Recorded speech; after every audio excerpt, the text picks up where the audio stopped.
here at Australia Zoo. Who's loving the school holidays? Hey, you like it? Oh, so am I. I don't even go to school, but I absolutely love it. Hey, this is such an awesome day. You guys have picked the perfect day to come to Australia Zoo. The sun is shining, the crocs are going to be firing, and now I hear a rumour that we may have the OG in our midst about to come out. There is a legend amongst the crocodiles here at Australia Zoo. The very first salty that we ever got. His name is Monty, and that's who we're feeding here today. We absolutely love him. There's a few Monty fans in the crowd. We love to see it, we love to see it. Are there any Montys in the crowd? Are there any Montys? Has anyone named Monty? Monty? No, there's no one. Now this is going to be a lot of fun. I reckon it's about time we head on up to the big screen and we're going to watch Monty making his way out. Now today what we're going to show you is what to do and what not to do in crocodile territory. We are all about crocodile conservation here.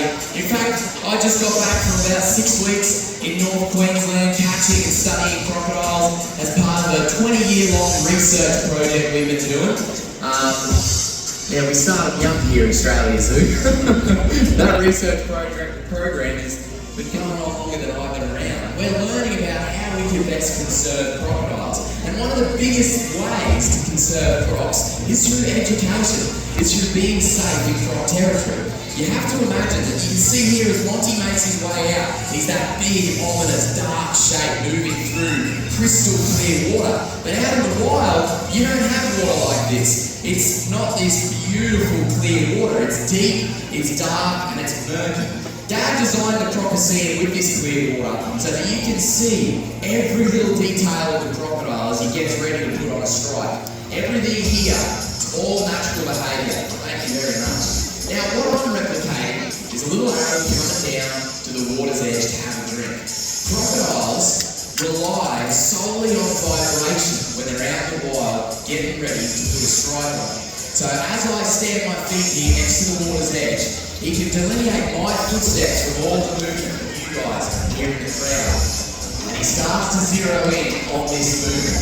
He gets all the power there from his tail, slowly plodding along the bottom of the water. You've got to remember, anywhere north of Rockhampton, there are crocodiles. So any water body, you have to keep your wits about you. And you don't want to end up in this region, in the strike zone. Right, let's see what Monty does here. He's lining up, he's getting himself ready. Hey boy. He's coming in nice and steady. And he's looking right past the food right up my head. There you go, big boy. Oh, give it up for Monty, hey, what a legend. So Monty's showing me a good little strike there. Hey big boy, how are you? Isn't he just so cute? But he's ready. He's ready to go. I just love him. It is a bit of a... It's a love-love relationship. We both do love each other. I love him very much. I think he's adorable and he loves trying to kill me. It's good fun. Alright, let's see if we can get Monty back into the water. Hey, big boy. Hang on. What do you think? Hey, Monty. Hey, big boy. Now, Monty, like all crocodiles, they are territorial. The big males out in the wild hold distinct territories. And they defend their territories really fiercely. So if you are in Northern Australia and you decide to touch the water, you are entering the crocodile's habitat. And as such, you really have to respect their space. Now let's see what Monty does here. He's going to come up, he's going to have a little look. You see that? Hey Mom, hey really good. Hey Monty, he's being funny here. He's being real funny. Not quite sure what he's doing. Every time Monty comes out here, he reacts a little bit differently. And that's because crocs are very intelligent. They have a cerebral cortex, so they can learn, they can remember. And so when he comes out into the crocodile, he never does the same thing twice. At the moment, he's back arching.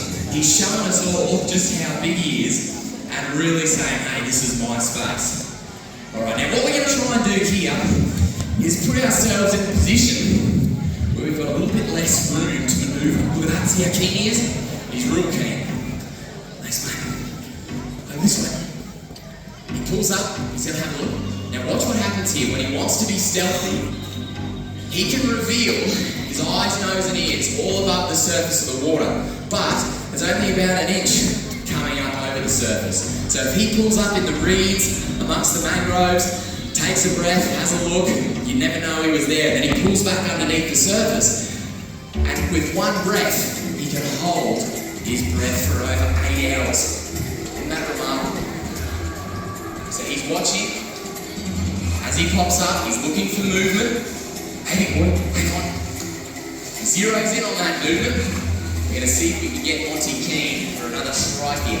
See what he does. This is Monty's show, make no mistake. This is his territory. Hang on, boy. Hang on. He's being funny here. Here you go, boy. Hey, Monty. There you go, mate. Look at the food, Mom. Hey, good boy. There you go. Give it up to Monty, mate. Now, you have to remember that the real weaponry behind a crocodile's strike is those jaws. They have about 60 teeth in that head, which helps them hang on, but the real secret to their success is their jaw pressure. They've got over 3,000 pounds per square inch of closing pressure, more than any other animal on Earth. And they can utilise that in a strike, but also in what we call a tail walk, where a croc can come up vertically out of the water to grab something either lying over the surface on a tree limb or flying over. Crocodiles have been known to grab things like bats, birds.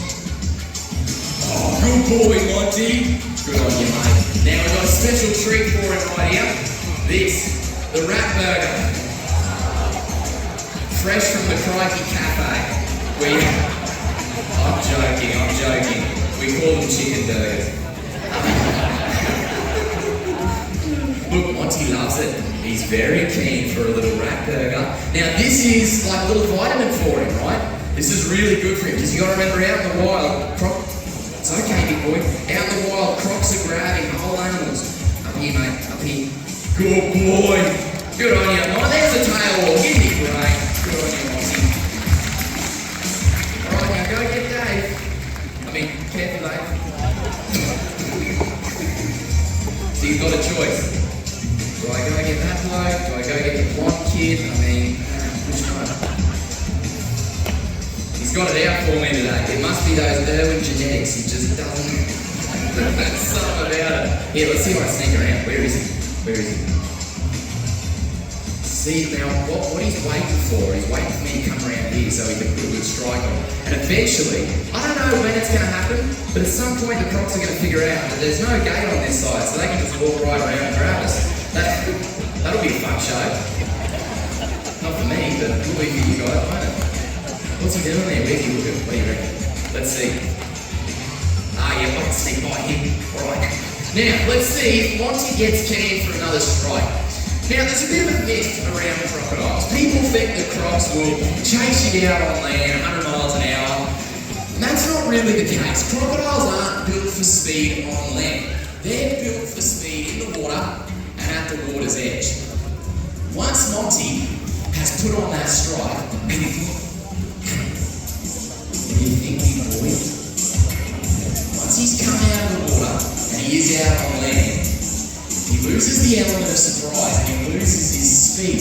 You can see right there, Monty's not very keen to come and grab me. It's because he knows that I can walk backwards quicker than he can come forwards, no worries at all. And now that he's out on land, now and only now, can I sit down right in front of his head, and he's not going to try and grab me.